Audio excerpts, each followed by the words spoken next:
Nationstar filed a motion for summary judgment against Jimmy Jack on March 21st, 3 days after they filed a notice of intent to take default.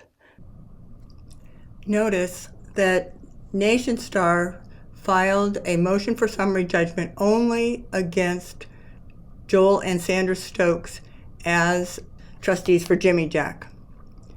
Notice also that Nationstar has claims against Jimmy Jack, but Jimmy Jack has no claims against Nationstar.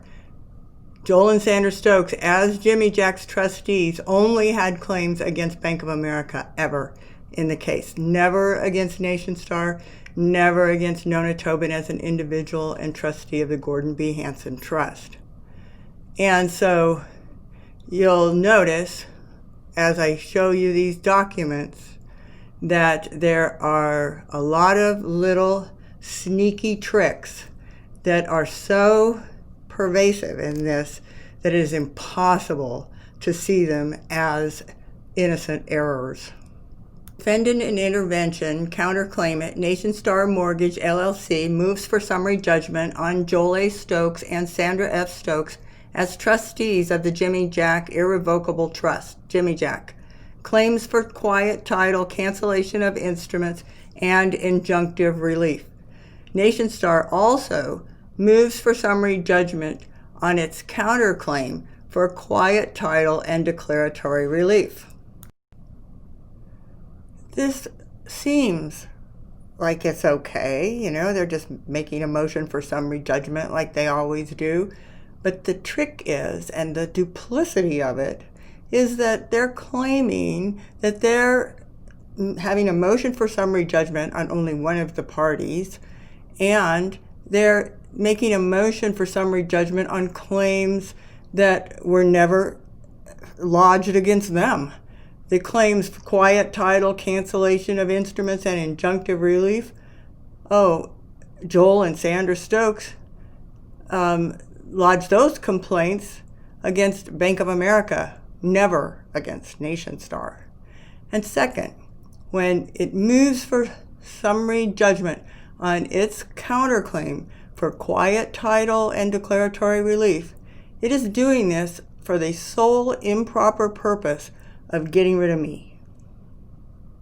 In their memorandum of points of authority on their motion for summary judgment that Nationstar filed on March 21st solely against Joel and Sandra Stokes as trustees of Jimmy Jack Irrevocable Trust, Nationstar's deed of trust survived the HOA foreclosure sale because Bank of America's pre-sale tender satisfied the HOA's super priority lien.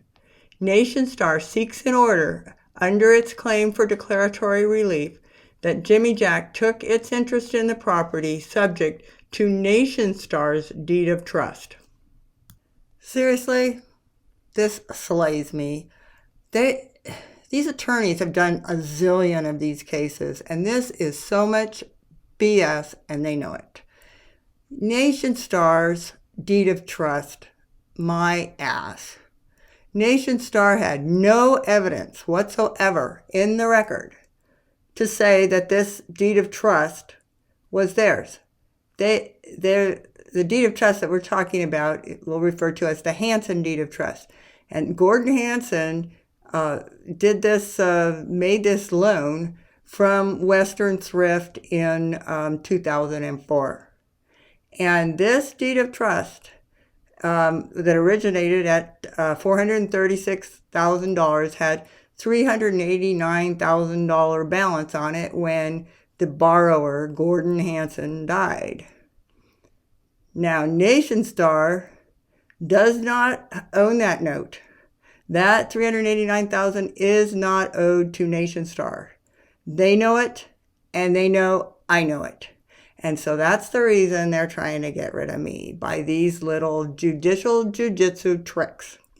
But they are so consistent in the way that they do it, and it's so totally wrong, I think they should be disbarred.